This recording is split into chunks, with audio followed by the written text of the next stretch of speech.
Good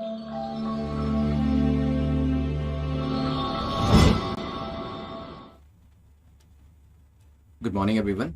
so June के महीने में लास्ट डे पे हम पहुंच चुके हैं 30th ऑफ जून के ऊपर, और यहाँ पर आपका महीना भी कंप्लीट हो रहा है और उसके बाद जुलाई शुरू होगा and then you are going actually more closer to your examination. Prelims का एग्जाम अब उतना भी दूर नहीं लगता है, बिकॉज अभी वो टाइम आ चुका है कि आप अपनी रिवीजन जो है उसको भी अच्छे से शुरू कर दीजिएगा। सो 30th जून पर हम पहुंच चुके हैं। जो आज के इंपॉर्टेंट करंट अफेयर्स है उसको हम एमसीक्यू के थ्रू डिस्कस करेंगे, और आपको पहले भी मैं ये चीज़ बता चुका हूँ कि जैसे मेन्स के लिए हम लोग आंसर प्रैक्टिस को बहुत ज्यादा वेटेज देते हैं, क्योंकि नॉलेज तो सभी को होती है, लेकिन क्या हम उस नॉलेज को इस्तेमाल करके मेंस का आंसर लिख सकते हैं या नहीं, वो डिपेंड करता है कि हमने मेंस के आंसर की प्रैक्टिस कितनी करी है। उसी तरीके से एमसीक्यूज को सोल्व करने के लिए भी आपको प्रैक्टिस चाहिए होती है, ताकि आप एलिमिनेशन मेथड्स एंड दूसरी सभी स्ट्रैटेजीज को सीख सकें। उस चीज के लिए भी यहाँ पर एमसीक्यूज को डेली बेसिस पे प्रैक्टिस किया जाता है, सो दैट जो नॉलेज आपने एक्यूमुलेट करी है उसका इस्तेमाल करके आप प्रीलिम्स एग्जाम को क्रैक कर पाए। This is brief introduction about me. My name is Prince Luthra, All India Rank 577 from UPSC CSE 2014 batch. आपके जो भी डाउट्स होते हैं आप @prince_luthra पे मुझसे पूछ सकते हैं। Let's start with the quotation and how we would apply this quotation in UPSC examination. Change will not come if we wait for some other person, or if we wait for some other time. We are the ones we have been waiting for. We are the change that we seek. And यहाँ पे UPSC के अंदर भी may be आपको वो results नहीं मिल पा रहे हो, यूपीएससी या फिर दूसरे एग्जाम जो आप तैयारी कर रहे हैं जैसे आप चाहते हैं, तो वहां पर जो भी आपकी स्ट्रेटेजीज के अंदर, जो भी आपकी तैयारी प्रिपरेशन के जो टेक्निक होती है उसके अंदर जो भी चेंजेस करने की जरूरत है वो आप ही को करना पड़ेगा, वो आप ही को लेकर आना पड़ेगा। ये चीजें अपने आप नहीं होंगी, ये कोई और नहीं कर सकता है। सो स्ट्रेटेजीज आप ही बेस्ट जानते हैं कि आप कौन सी प्रैक्टिस कर रहे हैं, आप उसके बारे में और चीजें सीख सकते हैं कि उसको और रीडिफाइन कैसे करना है, उसको बेटर कैसे बनाना है। तो यहां पर जो चेंज है वो अपने आप नहीं आएगा। अगर आपको अपने एक्सपेक्टेड रिजल्ट्स नहीं मिल रहे हैं, then you have to introduce certain kind of changes जो कि आप ही लेकर आएंगे। आज के जो 10 एरियाज हैं उसको डिस्कस कर लेते हैं। जो हम डिस्कस करने वाले हैं, डेल्टा एक्स के बारे में डिस्कशन होगा, अग्नि पी के बारे में जानेंगे, लेटेको के बारे में जानेंगे, बहतान क्या है, एक डैम है इसके बारे में क्वेश्चन होगा, मैप बेस्ड क्वेश्चन रहने वाला है, एनफोर्सिंग कॉन्ट्रैक्ट्स को डिस्कस करते हैं, हम रिलीजियस प्रैक्टिसेस पे जाएंगे, कार्बन न्यूट्रल फ्यूल्स को हम डिस्कस करेंगे, डिसइन्वेस्टमेंट के बारे में जानेंगे, और फाइनली यूएएस के रूल्स क्या होते हैं जानेंगे। नेटमॉक की 2 एप्लीकेशंस अवेलेबल हैं, आप चाहें तो इनको डाउनलोड कर सकते हैं। दोनों ही एप्लीकेशन के ऊपर आपको फ्री मटेरियल भी मिल जाता है and free courses are also available, Netmock and Netmock IAS. जो आपका 100 days 200 days का प्रोग्राम है, इसको आप क्रैश कोर्स के तौर पे एनरोल करा सकते हैं exam.netmonk.com पे, because the exam is very near by, और शॉर्ट पीरियड में जो तैयारी है वो आप इसके थ्रू कर सकते हैं। Let's move to the important slide जो हमारी है टारगेट को सेट करने को लेकर, क्योंकि यहाँ पर जो कट ऑफ रखी गई है, कट ऑफ यहाँ पर 6 मार्क्स की रखी गई है, मतलब आपको 6 या 6 से ज्यादा स्कोर करना है, और यहाँ पे आप चाहें तो टारगेट को 10, 9, 8, 7, 5, 4, 3 जो भी सेट करना चाहें कर सकते हैं। क्योंकि अभी यहां पर सबसे इंपॉर्टेंट चीज है अपने आप को असेस करना कि आप फॉल कहां पर करते हैं, और फिर उसी हिसाब से अपनी परफॉर्मेंस के अंदर इंप्रूवमेंट लेके आना।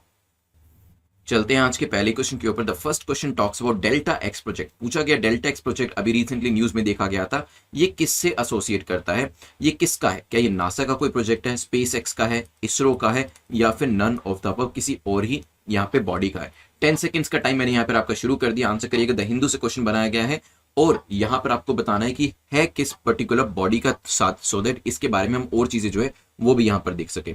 सो जो डेल्टा एक्स प्रोजेक्ट है यहां पर इट बिलोंग्स टू नासा, ए हमारा करेक्ट आंसर हो जाएगा। क्या है वो बता देता हूं।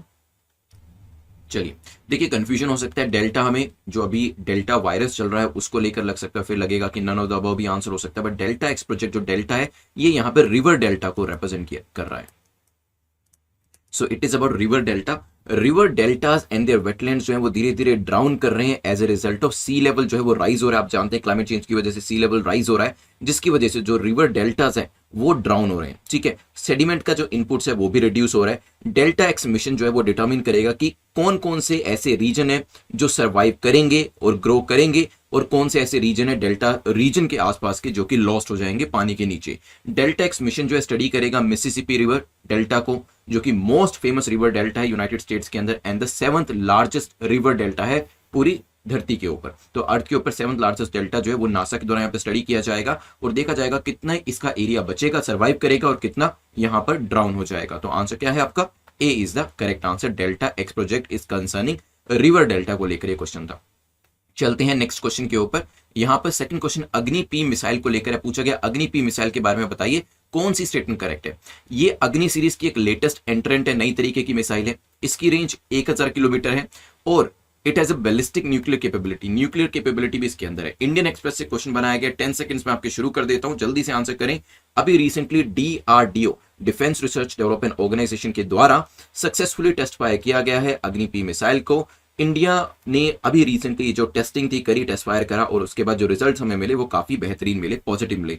अग्नि P जो है एक न्यू जनरेशन एडवांस वेरिएंट है अग्नि क्लास का, और ये जो है इसे कैनिस्टर करा कर, it's basically canister missile that can be launch from rail, road, और ये वेरियस एरिया के अंदर लॉन्गर पीरियड के लिए स्टोर करी जा सकती है। तो मल्टीपल प्लेटफॉर्म से इसे फायर किया जा सकता है, और ट्रांसपोर्ट करना जो है वो भी कंपैरेटिवली इसके अंदर इजी होता है। लेटेस्ट एंट्रेंट ये तो मैंने आपको बता दिया। अब आते हैं इसकी कैपेबिलिटी रेंज के ऊपर। इसकी जो रेंज है 1000 to 2000 है, तो yes it has a range of 1000 kilometre. ये भी स्टेटमेंट आपकी ठीक हो जाती है। 1000 से 2000 किलोमीटर जो है अलग अलग वेरिएशन के अंदर इसकी स्पीड है, और इसका जो वेट है वो अग्नि 3 मिसाइल का हाफ है, तो काफी हल्की है comparatively.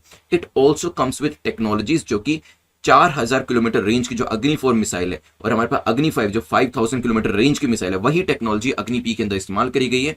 New Agni P can be used to target enemy warship in the Indo Pacific. Again देखिए नेवी के ऊपर ध्यान दिया जा रहा है यहाँ पर, और इंडियन पैसिफिक रीजन जो कि क्वाड भी प्रोटेक्ट करने की कोशिश करता है चाइना से, उसके ऊपर ध्यान दिया जा रहा है। इंडो पैसिफिक रीजन के अंदर वॉरशिप को अगर डिस्ट्रॉय करना है, वहां पर ये काफी अच्छे से काम कर सकती है। क्या ये न्यूक्लियर कैपेबल है? तो yes it is nuclear capable. Answer क्या हो जाएगा? D will be the correct answer. तीनों स्टेटमेंट्स आपकी यहां पर करेक्ट हो जाती हैं। यहां पर ध्यान रखिएगा अग्नि P मिसाइल वेट काफी कम है, और रेंज अच्छी खासी 1000 to 2000 है, और वॉरशिप्स को डिस्ट्रॉय करने में इसका इस्तेमाल किया जाएगा। नेक्स्ट देखते हैं लेटको सीन इन द न्यूज। लेटको क्या है? कोई बर्मीज ग्रेप्स है जो कि GI टैग जिसको मिल चुका है, GI टैग जूट मैट्स हैं, GI टैग बैम्बू बास्केट्स हैं, या फिर none of the above. PIB से क्वेश्चन बनाया गया, 10 सेकंड्स में आपके शुरू कर देता हूं। First batch of Assam's Leteku fruit exported to Dubai. Government जो है देख रही है कि कैसे फर्दर नॉर्थ ईस्ट की पोटेंशियल को इंप्रूव किया जा सकता है। तो एक तरीके का लेटको जो है एक तरीके का क्या है? फ्रूट है। प्रोबेबली इसका नाम भी लटकू इसलिए दिया गया क्योंकि ये पेड़ से लटका रहता है, एक अजीब तरीके से दिखाऊंगा मैं भी आपको। तो यहां पर आंसर क्या होगा? क्या ये बैम्बू बास्केट है? बिल्कुल भी नहीं। जूट मैट्स है? नहीं।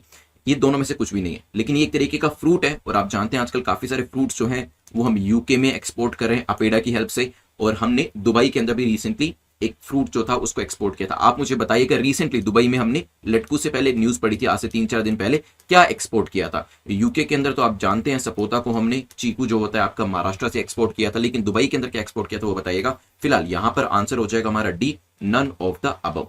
इन a major boost to harness the export potential. और अगर आपने ध्यान दिया पिछले कुछ दिनों से हम नॉर्थ ईस्ट के अंदर एग्रीकल्चर को कैसे बढ़ावा दिया जा सकता है इसको लेकर बात कर रहे हैं, तो देखिए इसे। जैसे आप पेड़ पे देख रहे हैं अजीब तरीके से लटका हुआ है, और यहां पर नॉर्थ ईस्टर्न रीजन की सहायता करने के लिए इसको लेकर आया गया।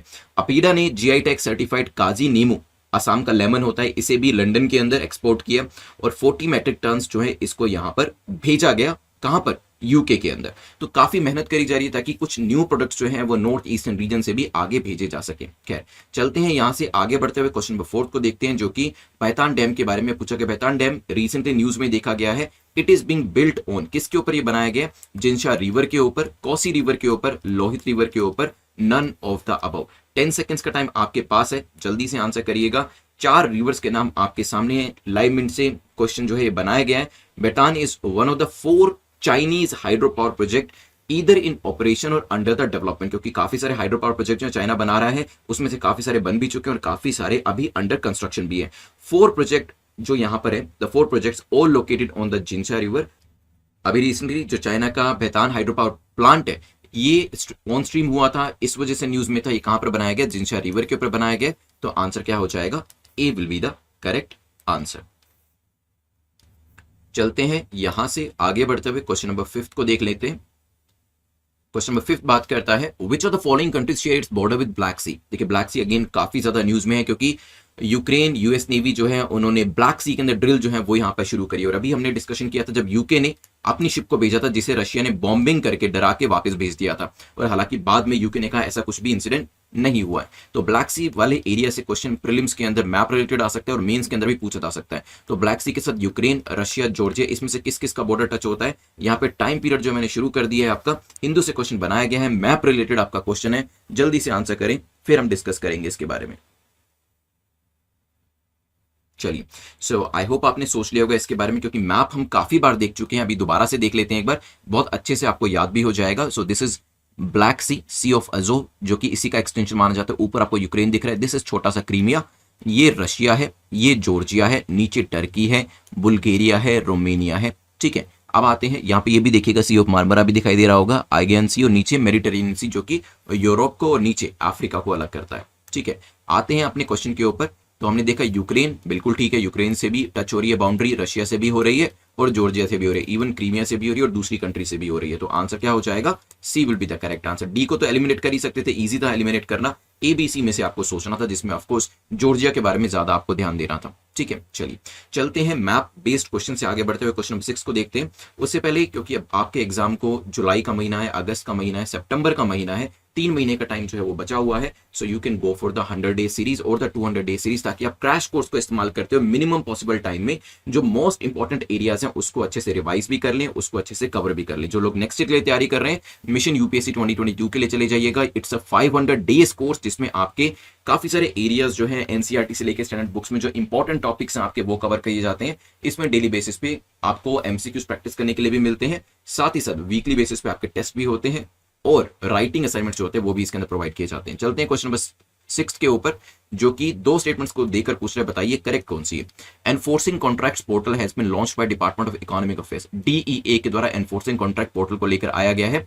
This has been done in order to comply with ease of doing business norm. तो यहाँ पे इसे ease of doing business norms के लिए लेकर आया गया ताकि उसके लिए कंप्लाई किया जा सके। टाइम पीरियड मैंने आपका स्टार्ट कर दिया है, पीआईबी से ये क्वेश्चन जो है आपका बनाया गया। तो यहां पर देख लेते हैं इसके बारे में। देखिए, जो डूइंग बिजनेस रिपोर्ट है वर्ल्ड बैंक ग्रुप की, वो बेंचमार्क करती है कि जो वेरियस इकोनॉमीज है, 191 बेसिकली इकोनॉमीज है इन द वर्ल्ड, उसको रेगुलेशन कैसे करना है। Within this ease of doing business index जो है एक रैंकिंग सिस्टम है जो कि क्या करता है, basically it is an indication of the economy की position relative to other economy. So कहीं पे ईज ऑफ डूइंग बिजनेस अच्छा होगा, कहीं पे नहीं होगा। 11 एरियाज जो बिजनेस रेगुलेशन के होते हैं उसके बेसिस पे इसे कैलकुलेट किया जाता है। एनफोर्सिंग कॉन्ट्रैक्ट जो है वो भी एक पैरामीटर है जो कि एक इंडिकेटर के तौर पर काम करता है। It's an indicator, one such essential area जो कि मेजर करता है टाइम एंड कॉस्ट को टू रिजोल्व और standardise commercial dispute as well as series of good practices in the judiciary. ठीक है, सो यहां पर ध्यान रखिएगा department of justice, ministry of law and justice as the nodal department, वो यहां पर has been monitoring an array of legislative and policy reforms जो कि यहां पर मेजर कराए जाते हैं। तो क्या ये ईज ऑफ डूइंग बिजनेस से रिलेट करता है? आपका एनफोर्सिंग कॉन्ट्रैक्ट बिल्कुल ठीक है, उसी से रिलेट करता है, बट ये जुडिशरी सेटअप में आता है ना कि इकोनॉमिक सेटअप के अंदर। तो यहां पे आप मान सकते हैं कि ये जो पर्टिकुलर जस्टिस डिपार्टमेंट है उसके द्वारा इसे लॉन्च किया गया एनफोर्सिंग कॉन्ट्रैक्ट पोर्टल, ना कि डिपार्टमेंट ऑफ इकोनॉमिक अफेयर के द्वारा। तो पहली जो स्टेटमेंट है वो इनकरेक्ट हो जाती है, बिकॉज यहाँ पे एनफोर्सिंग कॉन्ट्रैक्ट जो एक पैरामीटर है ईज ऑफ डूइंग बिजनेस का, that is more related to justice department, law and order आप कह सकते हैं, जस्टिस के साथ ज्यादा, लॉ एंड जस्टिस के साथ ज्यादा रिलेट करता है, इवन दो बिजनेस का कंपोनेंट भी उसके अंदर है। और इसे लेकर कौन आया है? इसे डिपार्टमेंट ऑफ जस्टिस लेकर आया है, ना कि डिपार्टमेंट ऑफ इकोनॉमिक अफेयर्स। तो आंसर क्या हो जाएगा? पहली स्टेटमेंट इनकरेक्ट, सेकंड करेक्ट, तो बी यहां पर हमारा करेक्ट आंसर हो जाएगा। चलिए यहां से आगे बढ़ते हुए चलते हैं नेक्स्ट टॉपिक के ऊपर, जो कि क्वेश्चन नंबर 7 है। पूछा जा रहा है चार धाम यात्रा एनकंपास करती है कौन सी रिलीजियस साइट्स को। इसमें 4 साइट्स के नाम दिए, अमरनाथ दिया है, केदारनाथ, बद्रीनाथ, गंगोत्री। टाइम पीरियड में आपका स्टार्ट कर देता हूं, फाइनेंशियल एक्सप्रेस से क्वेश्चन बनाया गया है। रिसेंटली जो चार धाम यात्रा है, चार धाम यात्रा को रिसेंटली किया गया था कैंसिल। ठीक है, तो यहाँ पे गवर्नमेंट ने कैंसिल किया चार धाम यात्रा को, और उसका रीजन जो बताया वो यही है क्योंकि कोविड के केसेस जो हैं उसको और भी नीचे हमें लेकर जाना है। और कुछ दिन पहले अगर आपको याद हो, अमरनाथ यात्रा जो थी उसको भी कैंसिल किया गया था, और जब अमरनाथ यात्रा को कैंसिल किया गया था तो हम समझ सकते हैं this is the separate one, ये तो अपने आप ही सेपरेट हो जाएगा। यहाँ पे इसको तो हम सीधा ही एलिमिनेट कर सकते हैं इस वजह से। ठीक है, तो ये तो आंसर में हो ही नहीं सकता है। तो बाकी बचे 3, पहले फर्स्ट को यहाँ पे एलिमिनेट करते हैं, पहला और डी, ए और डी एलिमिनेट हो जाता है। अब बी और सी में से आपको आंसर को चूज करना है। उत्तराखंड को देवभूमि या फिर लैंड ऑफ गॉड्स भी कहा जाता है, बिकॉज यहाँ पर काफी सारी ग्रेट पिलग्रिमेजेस करी जाती हैं, सीक्रेट टेम्पल्स हैं, प्लेसेस है, लोग जाते हैं यहाँ पे, मिलियंस ऑफ पिलग्रिम्स जो वो यहाँ पर जाते हैं। और पिलग्रिमेज ऑफ चार धाम जो वो काफी ज्यादा फेमस है, जो कि गढ़वाल रीजन के अंदर लोकेटेड है, और उससे काफी अच्छा भी माना जाता है, सेक्रेड माना जाता है, जिसमें बद्रीनाथ, केदारनाथ, गंगोत्री, यमुनोत्री शामिल है। तो यहाँ पे ये तीनों यहाँ पर शामिल है, और जो चौथा यहाँ पे आना चाहिए था वो यमुनोत्री आना चाहिए था। तो आंसर क्या हो जाएगा? B will be the correct answer. These 4 ancient temple जो आपके बद्रीनाथ हैं, केदारनाथ हैं, गंगोत्री एंड यमुनोत्री है, they mark the spiritual sources of 4 sacred rivers। River Yamuna Yamunotri से एसोसिएट करती है, रिवर गंगा गंगोत्री से, रिवर मंदाकिनी केदारनाथ से, एंड रिवर अलकनंदा बद्रीनाथ से। तो 4 यहाँ पे सेक्रेड रिवर्स जो है वो इन 4 मंदिरों से एसोसिएट करते हैं। देखिए एग्जाम में पूछा जा सकता है कि कौन सी रिवर किससे एसोसिएट करते हैं, यमुना, यमुनोत्री, गंगा, गंगोत्री, ये तो आसान हो जाता है। लेकिन केदारनाथ और बद्रीनाथ को लेकर पूछा जा सकता है। केदारनाथ के केस में इट इज मंदाकिनी, बद्रीनाथ के केस में इट इज अलकनंदा। चलते हैं यहाँ पे मैप के ऊपर भी एक बार इसे देख लेते हैं। चलिए बाकी जो ज्योग्राफी है वहां पर ये सब चीजें जो अलग अलग प्रयाग बनते हैं वो भी हम डिस्कस करेंगे। क्वेश्चन नंबर 8 को देख लेते हैं। क्वेश्चन नंबर 8 है which of the following is और are propose to be develop as carbon neutral fuels. तो इनमें से कौन से ऐसे हैं जो कि कार्बन न्यूट्रल फ्यूल्स के तौर पे जिनको डेवलप करने के लिए कहा गया है? Ammonia, hydrogen, methane. Time period में आपका स्टार्ट कर देता हूं। यहाँ पर डाउन टू अर्थ आपकी जो वेबसाइट है वहां से ये क्वेश्चन बनाया गया है। टाइम पीरियड स्टार्टेड, 10 सेकेंड्स आपके हाथ में है, आप इसका आंसर करें विद इन 7 सेकंड्स के अंदर। अभी फिर हम इसके बारे में डिस्कशन करेंगे। साउथ अफ्रीका न्यूज में था, एक स्टडी करी गई तो पाया गया कि साउथ अफ्रीका जो है वो वर्ल्ड का लीडर बन सकता है, क्योंकि आजकल हर कोई नेट जीरो की बात कर रहा है। Net zero carbon shipping fuels के अंदर, ठीक है। तो net zero carbon shipping fuels के अंदर साउथ अफ्रीका की स्टडी जो थी डाउन टू अर्थ मैगजीन के अंदर दी गई थी। क्वेश्चन जो बन के आएगा वो कुछ इस तरीके से आ सकता है। कार्बन न्यूट्रल फ्यूल्स ऐसे फ्यूल्स होते हैं that cause zero carbon emission, जिसमें कितना एमिशन होता है? जीरो कार्बन एमिशन हमें देखने को मिलता है, ठीक है। प्रेजेंटली 2 फ्यूल्स ऐसे हैं जिसको कि प्रपोज किया गया कि हम कार्बन न्यूट्रल फ्यूल्स की तरह यूज कर सकते हैं, जिसमें हाइड्रोजन डेफिनेटली शामिल है और अमोनिया भी इसके अंदर शामिल है। तो आंसर क्या हो जाएगा यहाँ पर? A will be the correct answer. चलते हैं नेक्स्ट क्वेश्चन के ऊपर। तो जीरो कार्बन के ऊपर क्वेश्चन आने के चांसेस काफी ज्यादा है, क्योंकि आजकल हर कंट्री, इंडिया हो, चाइना हो, यूएस हो, इवन आजकल तो कंपनीज भी, अगर आपको याद हो बीच में रिलायंस की एजीएम हुई थी तो रिलायंस ने भी अपने यहाँ पर नेट जीरो की बात करी थी कि 2030 तक वो नेट जीरो बनने वाले हैं। तो ये क्वेश्चन जो है पूछा जा सकता है। क्वेश्चन नंबर 9 को देखते हैं, जो कि पूछ रहा है 3 स्टेटमेंट्स को देखकर बताएं कौन सी स्टेटमेंट आपकी करेक्ट है। द हिंदू एडिटोरियल से क्वेश्चन बनाया गया है। पहली स्टेटमेंट कहती है जो डाइवेस्टमेंट होता है that is usually done when a firm is not performing up to the mark. जब एक फर्म अच्छे से काम नहीं कर रही होती है तो डाइवेस्टमेंट किया जाता है। Divestment is usually done with the aim of improving other sectors of the firm. तो फर्म के दूसरे सेक्टर्स को भी इंप्रूव करने के लिए डाइवेस्टमेंट किया जाता है।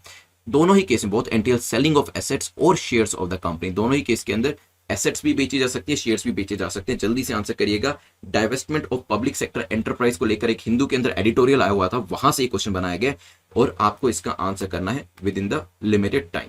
चलिए डिस्कस करते हैं यहाँ पर। तो डाइवेस्टमेंट इज यूजुअली डन जब कोई भी फर्म अच्छे से काम नहीं कर रही होती, अप टू द मार्क काम नहीं कर रही होती है, तो डाइवेस्टमेंट किया जाता है। जब एक कंपनी को डाइवेस्ट किया जाता है, कंपनी डिस्पोजेस कुछ पार्ट जो कंपनी को उसे डिस्पोज कर दिया जाता है या फिर पूरे बिजनेस को डिस्पोज ऑफ कर दिया जाता है। डाइवेस्टमेंट जो है कॉमनली अकर होता है when a particular division of the company वो अपने हिसाब से एक एक्सपेक्टेशन के हिसाब से काम नहीं कर रहा होता है। This can result from financial reasons और because the division has violated the principle of parent company.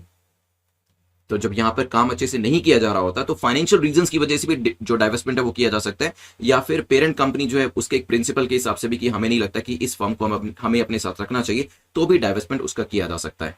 Other common reasons की बात करें डाइवेस्टमेंट के लिए, सोशल प्रेशर भी इसके पीछे एक रीजन हो सकता है। कंपनी कंडक्टिंग बिजनेस इन और with a country that has unfavourable political climate, वो भी एक रीजन हो सकता है। Divestment is usually done with the aim कि हमें क्या करना है, दूसरे सेक्टर जो फर्म के अंदर, मान लीजिए कि एक पूरी फर्म है उसके अंदर कुछ सेक्टर काम नहीं कर रहे, यहाँ डाइवेस्ट कर दो, बाकी को इंप्रूव करना शुरू कर दो। ये भी एक पर्पस इसके पीछे देखा गया है। तो काफी सारे पर्पस होते हैं डाइवेस्टमेंट करने के। डाइवेस्टमेंट ऑल्सो नोन एज डाइवेस्टिच्योर, लिख देता हूं डाइवेस्टिच्योर। डाइवेस्टमेंट को डाइवेस्टिच्योर भी कहा जाता है, जिसका मतलब होता है हम पूरी ऑर्गेनाइजेशन को क्या करें, लिक्विडेट कर रहे हैं। इसकी कुछ एसेट को या पूरी एसेट को बेच सकते हैं, या एंटायर डिवीजन को जो है बिना किसी इंटेंट के कि हम उस पैसे को री इन्वेस्ट करेंगे, इसे लिक्विडेट किया जा सकता है, मतलब बेचा जा सकता है। अब यहां पर मैंने आपको डाइवेस्टमेंट का क्या मतलब है काफी सारे एंगल से बता दिए। तो क्या इसको तब किया जाता है जब एक पर्टिकुलर फर्म जो है सही तरीके से काम नहीं कर रही होती? बिल्कुल ठीक है। क्या divestment is usually done with the aim of improving other sectors? Yes, ये भी रीजन हो सकता है कि एक सेक्टर काम नहीं कर रहा, उसे लिक्विडेट करके दूसरे सेक्टर्स के ऊपर ध्यान देना शुरू कर दो। Both entail selling of assets और शेयर्स, तो यस दोनों के केस के अंदर एसेट और शेयर्स दोनों को ही हम सेल कर सकते हैं, लिक्विडेशन जो है वो इसके अंदर किया जा सकता है। तो आंसर क्या हो जाएगा यहाँ पर? आपका जो डाइवेस्टमेंट का कॉन्सेप्ट है वो मैंने आपको बता दिया, यहाँ पर D will be the correct answer. Hindu editorial के अंदर ये आपका एक जो टॉपिक है वो दिया गया था। चलते हैं यहां से आगे बढ़ते हुए नेक्स्ट टॉपिक के ऊपर, जो कि क्वेश्चन नंबर 10 है। Which of the following is और are the correct classification of drones as per UAS 2020 rules? Drones काफी ज्यादा न्यूज में, क्वेश्चन प्रीलिम्स के अंदर पूछा जा सकता है, इवन मेंस के अंदर भी पूछा जा सकता है। कुछ दिन पहले भी ये न्यूज में थे जब यहाँ पर हमारे जो इंडियन एयरफोर्स है उसके ऊपर अटैक किया गया था कुछ ड्रोन्स के द्वारा, जहां पर कहा गया कि हमें अब थोड़ी सी सर्वेलेंस जो है बढ़ानी पड़ेगी। ऐसा नहीं होना चाहिए कि कोई भी यहाँ पर अमेजोन से कुछ 1000 2000 5000 का ड्रोन लेकर ऐसे हमारे स्ट्रेटेजिक एरियाज को चेकआउट करना शुरू कर दे। यहाँ पे नैनो, माइक्रो, लार्ज 3 कैटेगरीज दी है। नैनो होते हैं लेस देन 250 ग्राम्स के, माइक्रो होते हैं 250 ग्राम से 150 केजी के, और लार्ज होते हैं ग्रेटर देन 150 केजी के। तो टाइम पीरियड में यहाँ पे स्टार्ट कर देता हूँ। आपका इंडियन एक्सप्रेस से ये बनाया गया है क्योंकि possible use of weaponised drones, कहा गया है कि जो ड्रोन्स हैं इसके ऊपर वेपन लगा के जो टेररिस्ट है वो इसका इस्तेमाल कर सकते हैं, और हमें अभी से ही संभल जाना चाहिए ताकि इस तरीके की चीज को फ्यूचर में रोका जा सके। अब यहाँ पर कैटेगरीज की बात करें तो यहाँ पर आइए, यहाँ पर मैं आपको सारा कैटेगरीज जो है इसके अंदर दिखा देता हूँ। भरत जो एक स्टूडेंट है मेरे, वो तो बिल्कुल ध्यान से देखिएगा इस चीज के बारे में, बिकॉज ड्रोन्स का स्टार्टअप जो था वो उन्होंने स्टार्ट किया था और उसके बाद फिर यूपीएससी की प्रिपरेशन के अंदर आए। तो Bharat this is specially for you. तो नैनो ड्रोन्स जो है 250 ग्राम्स और इसके अंडर होते हैं। माइक्रो ड्रोन्स जो है 250 ग्राम से 2 केजी के होते हैं। Mini drones 2 KG to 25 KG, small drones 25 KG to 150 KG के होते हैं, large drones 150 KG and above होते हैं। ठीक है, तो ये मैंने आपको जो क्लासिफिकेशन है वो यहाँ पर बता दिए, जिसमें नैनो ड्रोन्स के लेस, ये तो आपका करेक्ट हो गया था, राइट। इसके बाद हमने क्या डिस्कस किया था, इसके बाद डिस्कस किया था हमने माइक्रो, जो कि कितने होते हैं 250 ग्राम से 2 केजी तक के होते हैं। ठीक है, तो ये आपका इनकरेक्ट हो जाता है क्योंकि 2 किलो तक होते हैं। इसके बाद माइक्रो के बाद आया मिनी, जो 2 केजी से 25 केजी होते हैं। फिर आया आपका स्मॉल, जो कि 25 केजी से 150 केजी होते हैं। फिर आपका है लार्ज, जो ग्रेटर देन 150 केजी होते हैं। तो यहां पर सेकंड आपका इनकरेक्ट है, पहला और तीसरा करेक्ट था। तो आंसर क्या हो जाएगा आपका, ए विल बी द करेक्ट। तो यहाँ पे जो 10 क्वेश्चंस है वो हमने डिस्कस कर लिए। जल्दी से 2 मिनट के अंदर एक्टिवली रिवाइज करेंगे। फिर मैं आपको एक क्वेश्चन ऑफ द डे जो है वो भी देने वाला हूं, और आपको इसके साथ साथ मैं और क्या देने वाला हूं, क्वेश्चन ऑफ द डे के साथ जो विनर ऑफ द डे है वो भी मैं आपको बताने वाला हूं। ठीक है, सो जल्दी से 2 मिनट के अंदर यहाँ पे रिवाइज करेंगे। पिछले 20 मिनट में हमने काफी सारी चीजें कवर करी है, लेकिन आंसर आपको करना है। जल्दी से बताइएगा डेल्टा एक्स क्या था। Delta x, delta river delta को लेकर प्रोजेक्ट है जो कि नासा के द्वारा लेकर आया गया। मिसिसिपी रिवर का जो डेल्टा स्टडी किया जाएगा, कितना पार्ट इसका पानी के अंदर जा रहा है और कितना पार्ट इसके अंदर। देन नेक्स्ट क्वेश्चन के अंदर हमने देखा था अग्नि पी मिसाइल, अग्नि 4 और अग्नि 5 की टेक्नोलॉजी को यूज करते हुए अग्नि पी मिसाइल को बनाया गया, जो कि न्यूक्लियर केपेबल मिसाइल है। रेंज बता दीजिए इसकी जल्दी से मुझे। It has the latest एंट्रेंट in the अग्नि सीरीज। वैसे पटना की फुल फॉर्म भी मुझे नीचे डिस्क्रिप्शन में जरूर बताइएगा, क्योंकि पटना हमारा पूरा आपको जो मिसाइल सिस्टम है वो समझ में आ जाएगा कि कौन कौन सी मिसाइल इसके अंदर है। देन इसके बाद 1000 टू 2000 इसकी रेंज रहती है, ध्यान रखिएगा। नेक्स्ट क्वेश्चन में, क्वेश्चन नंबर 3 में हमने लटकू के बारे में देखा था। लटकू जो रिसेंटली न्यूज में देखा गया, क्या है ये, these are the Burmese grape, जो कि असम से एक्सपोर्ट किए जा रहे हैं अपेडा की मदद से। अपेडा ने पहले भी जो काजी नीमू असम का लेमन है, नीमू मतलब नींबू ही है, तो काजी नीमू जो है इसको भी यहाँ पर यूके के अंदर एक्सपोर्ट किया था, लंदन के अंदर एक्सपोर्ट किया था। तो अपेडा काफी हेल्प कर रहा है नॉर्थ ईस्टर्न को एक हब बनाने की एक्सपोर्ट का एग्रीकल्चर प्रोडक्ट्स को लेकर। फिर हमने डिस्कशन किया बेहतान डैम के बारे में। ये जो डैम है कहां पर बनाया गया है, जिंचा रिवर के ऊपर है। अभी रिसेंटली न्यूज में था, चाइना का डैम है, इस वजह से क्वेश्चन इसके ऊपर बनाया गया था। देन हमने नेक्स्ट क्वेश्चन में, क्वेश्चन नंबर 5 में ब्लैक सी को देखा। तो ब्लैक सी में जल्दी से मुझे बताएं कि ब्लैक सी के ऊपर एक छोटा सा एक और सी है, उस सी का नाम क्या है। वैसे अगर हम बाउंड्रीज देखें, चारों तरफ यूक्रेन, रशिया, जॉर्जिया जैसी कंट्रीज जो वो आपको दिखाई देंगी। साथ ही साथ आपको टर्की भी दिखाई देगा, रोमानिया, बुल्गारिया भी यहाँ पर दिखाई देगा, और ऊपर आपके है सी ऑफ अजो। अब ज्यादा टाइम नहीं बचा है आपके एग्जाम को, रिवीजन अपनी शुरू कर दीजिएगा। Crack UPSC exam in 100 days की जो सीरीज है, 200 डेज की सीरीज के अंदर आप एनरोल करा सकते हैं, ताकि डेली बेसिस पे 2 से 2.5 घंटे का टाइम देकर आप अपनी तैयारी को सुपर चार्ज कर सके। और जो लोग नेक्स्ट के लिए तैयार कर रहे हैं मिशन यूपीएससी 2022 के अंदर एनरोल करा लीजिएगा। आप चाहें तो exam.netmock.com पर जाकर पूरे कोर्स में क्या क्या आपको मिलने वाला है और बाकी स्टूडेंट्स का जो फीडबैक है वो यहाँ पर पढ़ सकते हैं। क्वेश्चन नंबर 6 के अंदर हमने डिस्कस किया एनफोर्सिंग कॉन्ट्रैक्ट को लेकर। ये डिपार्टमेंट ऑफ जस्टिस लेकर आया है। ईज ऑन डूइंग बिजनेस में एक पैरामीटर होता है जिसको इंप्रूव करने के लिए ये एक मेजरमेंट रहता है। फिर हमने इसके बाद नेक्स्ट क्वेश्चन को देखा, जो कि हमारा था चारधाम यात्रा को लेकर। तो अमरनाथ की यात्रा को कैंसिल किया गया, अब चारधाम यात्रा को भी कैंसिल किया गया कोविड को ध्यान में रखते हुए। इसमें आपके कौन कौन से मंदिर आते हैं, केदारनाथ है, बद्रीनाथ है, गंगोत्री, यमुनोत्री। और जल्दी से मुझे बताइएगा केदारनाथ और बद्रीनाथ जी के साथ हमने कौन कौन सी जो रिवर्स थी उसको एसोसिएट किया था, क्योंकि गंगोत्री से गंगा, यमुनोत्री से यमुना, ये तो आसान है, लेकिन बाकी 2 का नाम मुझे जरूर बताइएगा। फिर हमने कार्बन न्यूट्रल फ्यूल्स के बारे में देखा था, साउथ अफ्रीका को लेकर डाउन टू अर्थ मैगजीन जो आप पढ़ते होंगे, हमारे टाइम पर भी काफी सारे स्टूडेंट्स पढ़ते थे, लेकिन यहाँ पर जो इंपॉर्टेंट चीजें होंगी अलग अलग एरिया से वो मैं खुद ही आपको बता दिया करूंगा, ताकि आप अपना टाइम जो है सेव कर सके। सारी चीजें देखिए पढ़ना मुमकिन नहीं होता है, क्योंकि डाउन टू अर्थ भी हमारे टाइम में कुछ लोग पढ़ते थे, ईपीडब्ल्यू भी पता नहीं आपके टाइम पर आती है नहीं आती, लेकिन हमारे टाइम में काफी फेमस थी, फ्रंट लाइन भी कुछ लोग पढ़ा करते थे। लेकिन इतनी सारी चीजें पढ़ना मुमकिन नहीं होता। आप एक महीना पढ़ेंगे, दूसरे महीने नहीं पढ़ेंगे, एक महीने योजना पढ़ेंगे, दूसरे महीने कुरुक्षेत्र पढ़ेंगे, तीसरे महीने फ्रंट लाइन पढ़ेंगे, चौथे महीने ईपीडब्ल्यू, पांचवें महीने डाउन टू अर्थ, और कवर कुछ भी नहीं हो पाएगा। तो बेस्ट ऑफ द बेस्ट जो चीजें उसके अंदर से होंगी वो हम यहाँ पर डिस्कस कर लिया करेंगे। कार्बन न्यूट्रल फ्यूल्स के बारे में डिस्कशन हुआ था, तो अमोनिया और हाइड्रोजन को कहा गया कि हम इस तरीके से डेवलप करेंगे फ्यूचर के अंदर। साउथ अफ्रीका की स्टडी दे रखी थी, वो भी हमने यहाँ पर डिस्कस करी थी आप लोगों के साथ। देन इसके बाद नेक्स्ट क्वेश्चन में हमने डिस्कशन किया था डाइवर्समेंट के बारे में। तो डाइवर्समेंट के जो कॉजल फैक्टर्स थे, क्या क्या रीजन थे, वो हमने यहाँ पर देखे थे। हिंदू के अंदर पब्लिक सेक्टर एंटरप्राइज का जो एक एडिटोरियल था, उसको लेकर डाइवर्समेंट क्या होता है, जिसमें एसेट्स को सेल किया जाता है, लिक्विडेशन किया जाता है, ये सब चीजें हमने डिस्कस करी थी। और लास्ट में हमने देखा था जो ड्रोन्स होते हैं उनके साइज के बारे में। जल्दी से नैनो का साइज मुझे बता दीजिए। इंडियन एक्सप्रेस से क्वेश्चन बनाया गया था। हमारी जो स्ट्रेटेजिक एसेट्स और हमारे जो फोर्सेज है उनको बचाने के लिए हमें ऐसे ड्रोन्स को रेगुलेट करना पड़ेगा, नहीं तो टेररिस्ट आगे आने वाले टाइम में इनके ऊपर वेपन लगा के हमारे अगेंस्ट में यूज कर सकते हैं। नैनो ड्रोन्स जो है 250 ग्राम एंड अंडर होते हैं, 250 से 2 किलो के माइक्रो होते हैं, 2 किलो से 25 किलो मिनी होते हैं, 25 से 150 स्मॉल होते हैं, 150 से अबव के लार्ज होते हैं। ये ध्यान रखिएगा, ठीक है। यहाँ पर मैराथन सेशंस मुझे डेली बेसिस पे आप लोगों से मैसेजेस मिल रहे हैं, क्वाइट हैप्पी विद दिस, क्योंकि मुझे नहीं लग रहा था कि मैराथन सेशंस में आप लोग इतना सीरियसली इसे देखेंगे। But it's a good thing कि आप रिवीजन को उतना ही सीरियसली ले रहे हैं जितना आप अपनी तैयारी को लेते हैं, जो कि एक सक्सेसफुल स्टूडेंट की निशानी होती है, ठीक है। तो मैराथन सेशंस को आप वीकली एंड मंथली बेसिस पे जरूर करिएगा और अपने आप को मार्क्स जरूर दीजिएगा 50 में से 100 में से जितने भी क्वेश्चंस इसके अंदर दिए जाते हैं।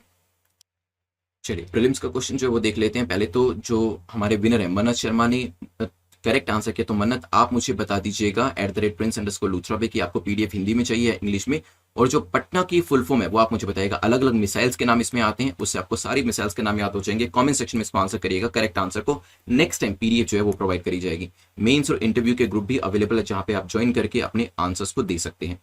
And these are the series जिसको आप ज्वाइन कर सकते हैं, सो दैट आपकी जो परफॉर्मेंस है इस एग्जाम को लेकर फर्दर इंप्रूव हो जाए। जल्दी से मुझे कमेंट सेक्शन में बताएं आपने कितना कितना स्कोर किया है, सो दैट हम यहाँ पर फाइनली देख सके कि टॉपर कौन कौन है। 6 की कट ऑफ रखी गई थी, और अगर आपने 6 से ज्यादा की, of course you are in the safe zone. Less than 6 के अंदर दोबारा से अटेम्प्ट करिएगा, सेकंड टाइम जरूर अटेम्प्ट करिएगा, और वहां पर अपने नोट जरूर बना लीजिएगा। टेलीग्राम का लिंक नीचे डिस्क्रिप्शन में दिया गया है, वहां पर आपको पीडीएफ का जो लिंक है वो भी मिल जाएगा। पीडीएफ भी शेयर कर दी जाती है बेसिकली, और it will just take 1 second. Please do like the video, because आपके जो लाइक्स होते हैं उससे बहुत ज्यादा मोटिवेशन मिलता है। लेट्स से कि अगर यहाँ पर इस वीडियो में 1000 लाइक्स पहुंचते हैं, सो जो पीडीएफ है जून महीने की जो भी रेडी होगी, 30 जून आ चुका है, that will be shared without any cost, free on Telegram group, ठीक है। तो वीडियो को ज्यादा से ज्यादा लाइक करिएगा। Thanks for watching once again, have a nice day, take care, good bye.